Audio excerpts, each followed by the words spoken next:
Hello, everybody. I am Simona Mainini with Feng Shui for Architecture, and this is the forecast for the year 2025, which is going to be the year of the wood snake.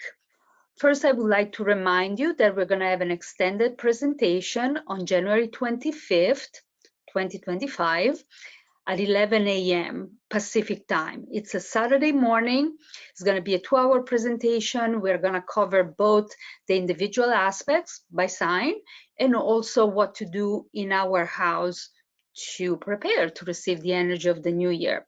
So I'm looking forward to see you all there. I'm going to leave you the login link at the bottom here in the right up at the bottom of this video and also at the very end of the video. So you will know how to register and I can send you the login link. So let's see, what does this new year of the wood snake has in store for us? Okay, this is going to be very interesting here. I'm telling you right there and then, because we have an alignment of yin aspects that does not happen all that often. That means that the year of the wood snake is characterized by being a yin element as opposed to a yang element, like the dragon of 2024, the horse of 2026, they're going to be yang element. The snake is a yin element. Also, the triagram related to that is the Kun triagram, which is the most yin of all the triagrams. And this current 20-year cycle is a Li triagram, which is also a yin triagram. So we have an alignment of these three aspects that are all yin. So we have a preponderance of yin in this particular year. How is it going to manifest? Okay, that's an interesting things that we should consider. First of all, the wood snake. The wood snake is the stem is the wood and the branch is the snake. The snake is ruled by yin fire. So there is a continuity there between the wood and the fire of the snake. So that is a good news, means there is a continuity between the energy of the cosmos, the electromagnetism that come from the cosmos, and the magnetism of the earth. The two are interconnected always. So we are in good shape. There is a good continuity there. There are no conflicts or anything like that. So next year is going to be a good year to have a baby because this baby is going to have a good continuity in their chart. The snake here is generally very mild, even though is a fire element, is very mild. The animal of the snake that was pinned on it at a later time, of course, kind of embodies that idea because the snake kind of follows the ground. And is, is very mild in his behavior, is, very quiet and very mild. So the entire year is not going to be a particularly aggressive year. I would say that the dragon year probably was a little bit more aggressive than that. The horse, being a young year, will be a little bit more aggressive than that. But the snake is going to be pretty mild, I'm expecting. And of course, everybody's going to be affected differently because we all have different element of birth. So for some people would be maybe too slow and they might complain that things are not moving fast enough. For other people might be just what they needed after a very frantic 2024, having a little bit of a slower pace might be beneficial for them. So, but in general, it's going to be a little bit milder year. Now, the triagram 2 that is going to be in the center of every house is going to be also, as I mentioned earlier, very yin. The Kun triagram has 3 broken lines. So these are 3 yin lines, the most yin of all the triagram. So this is a very strong yin influence in the new year. When we don't know what to make of particularly exceptional years, we refer always back to the I Ching. Well, actually, I always look back at the I Ching, but particularly in a situation that is a little bit unusual. So we look back at the I Ching, and what the I Ching is telling us is there is such a preponderance of yin that the young need to be particularly wise to successfully lead the yin. because in yin and yang, the yang is the active force and the yin is the following force. So the yang moves a lot and the yin kind of follows it. But if the yang is not ruling well, is not leading well, then the yin is not going to behave well, is not going to follow properly. So this is a year where leadership in general is going to be very important.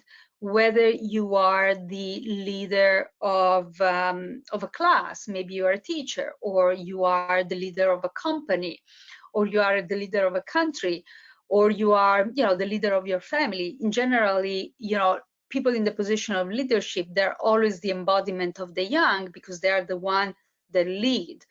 And the people that follow, whether they're employees, whether they're students, whether they're children, whether they are citizen of a country, they are the follower, they are the embodiment of yin. And so having a wise leadership is going to be particularly important in general across the board. Also, remember, yin and yang can be applied to a variety of things, even male and female, but I'm seeing it specifically indicated for people in positions of leadership to maintain a wise leadership. Wise means correct thoughts, correct words, correct action, lead well, in other words, because otherwise your followers will not follow you. And then, there will be a problem there. So that's the main thing. The main advice is for the yang or whoever is in a position of yang to make sure that they lead well. Think twice about the choices that you're making and make sure that you lead well. The other thing that is going to be interesting to keep in mind, and this triagram, this Kuhn triagram, has to do with the buildings. So it is going to be in every building. This energy is going to be affecting every building, whether it's a residential, a commercial building, a public building, any of such buildings. And so because of this intense yinness that will slow things down, it will bring a little bit of frustration as well. So just keep that in mind, that to be patient because things are going to be slow. People are going to be affected in a yin way. The yin does not move a lot. And so people won't have a whole lot of energy to do a whole lot of things. So just keep in mind. Also, we are in cycle 9, which started at the beginning of 2024. And so we are in the second year of this cycle 9 settling in. This cycle, this construction period, we call it construction period. I call it cycle 9 because they affect more than just buildings. They seem to also have an effect on people's mentality and psychology in general. But cycle 9 is a fire element and is also rather yin per se. It's a female trigram, so it's very yin per se. So we have this alignment, as you can see, the yin snake and the yin kun, and then the yin 20-year cycle. That's what the preponderance of yin is coming from.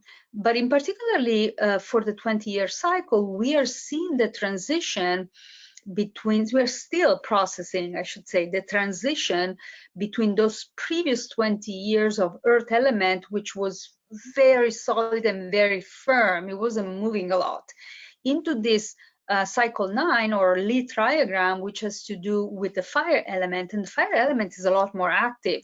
Remember last year we had the class on the 9 dragons, and we were looking at these different 9 dragons. There are 9 different time periods related to the I Ching.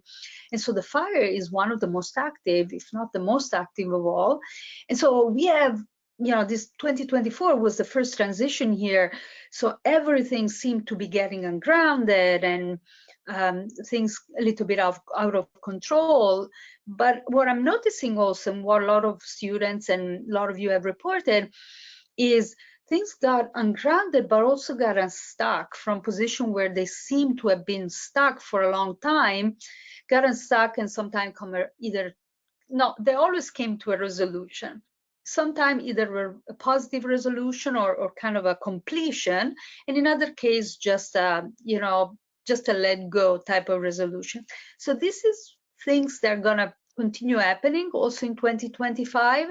I'm not sure they're gonna go at a same pace at 2024, because 2024 was a yang year and 2025 is a yin year. So yin generally is much milder overall. If we had a lot of a preponderance of yang, maybe it would be maybe a more dangerous year. A preponderance of yin might be that nothing particularly relevant is happening, or there might be other manifestations, which sometimes are really hard, to foresee, because everybody's different. Everybody has a different life trajectory, different destiny, so different manifestations. The other thing I wanted to tell you is, in terms of preparation, I'm going to have an article on our blog, so you can see on fengshuiarch.com under the article. And I'm also going to leave the link down below here on how to prepare for these changes into the new year. And every year we talk about the traditional changes right before Chinese New Year, which, by the way, the traditional Chinese New Year, as we measure it every year, is going to be on January 29. But the change in the Feng Shui energy of a building is at a different date, because it follows the seasons. So it's around February 3rd, February 4th every year. There is a more consistent date there, because that's the midpoint between the winter solstice and the spring equinox. So traditionally, before the Chinese New Year, which in this case is January 29, it's customary to do a house cleaning, kind of an anticipated spring cleaning. We do it a little later, maybe March or April, but in this case, it's done before, to accommodate the new and vibrant energy of the year that comes in. In terms of energy changing in the house, it is February 3rd in this year, and that's where the actual Feng Shui of the house shifts a little bit. Not enough to have to change all the furniture, but there might be a little things that need some tweaking. So we normally, at this time of the year, we also do the updates for the new year. It's not a full consultation, but it's a follow-up to a previous full consultation. So we move a couple of things around, not a whole lot. And so this is going to be on February 3rd. The customary things to do also, and this is something that occurs around the winter solstice. The old masters, which in this case would be, I'm referring specifically to the Zhou dynasty, which are the one that wrote the book of the I Ching, from which all these trigrams, all the things that we do derives.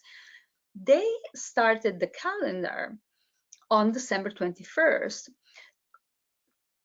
And the idea was that the calendar starts on December 21st, and then it manifests on February 3rd, which is the midpoint of the in between the winter solstice and the spring equinox, because that's the time where the little seeds start sprouting underneath the ground. We don't see them yet, but that's where the energy of the earth start kicking in. It also becomes manifest in the house. The Feng Shui energy becomes manifest in the house. And so in theory, what they advise also is that around the time of the solstice, possibly before that, I know I'm cutting it really short this year, I'm posting this video later than usual, you're also supposed to do kind of a meditation, internal meditation, to review the year. And kind of do a balance, kind of do a review of all the things that went well and things that maybe didn't go well. And it's sort of about bringing any karma in present time. So anything that we have done and we feel sorry that we have done it, maybe it's the good time to write a note to the person that we have done it to and apologize for that. Or perhaps call them up if maybe it's a close friend, maybe take them out for dinner or for lunch or for a cup of coffee, and do a few minutes of graveling. And as long as it doesn't have to be super long, as long as it is sincere, can be very short, but sort of clear the air for the new year. Conversely, if somebody, if you're still hanging on something that somebody else has done to you, it's always a good time to either speak up, mildly. You don't have to be aggressive. You can just gently say, in that circumstance, I didn't feel very appreciated because I felt this way and I felt that way, and I felt that perhaps you could have communicated better, or you could have said something else, whatever the circumstance it is. But it has to be kind of with the spirit of settling the situation there, not trying to pick a fight, because you really don't want to go into the new year by picking a fight. And I understand sometimes it's unavoidable. There's things that might not depend on you, but for whatever you can accomplish and connect before you go into the new year is always a great idea. I normally refer to this as tying up the loose strings. Communication is a great tool to do that. If you did something wrong yourself, there's nothing wrong apologizing if you think you've done something wrong. And perhaps, kindly request that somebody apologize to you if they did something wrong. Or if it's something that, you can't have apology from anybody, then meditate on, see if you can let it go and get over that, just for the spirit of starting anew with the new year. So they generally went through a little bit more of an more elaborate rituals. Some people retire in monasteries and meditate for a couple of weeks, 3 weeks. They fast. I'm not expecting you to do any of these. Those are old ancient rituals. The world has changed. I understand we have different priorities these days. So, a little, maybe an hour or two meditation just to take stock of the past and complete all the cycle to move in the new year, that probably is sufficient. And I know I've been a little bit shy about advising this in the past, but I still think it's a really good tool. And you don't have to do it, but it's just a suggestion. So anyway, I think that's all I have for you today. And so I'm looking forward at sharing more with you on January 25th at 11 a.m. Saturday morning. It's going to be a 2-hour presentation, so we will have more time to discuss all of these.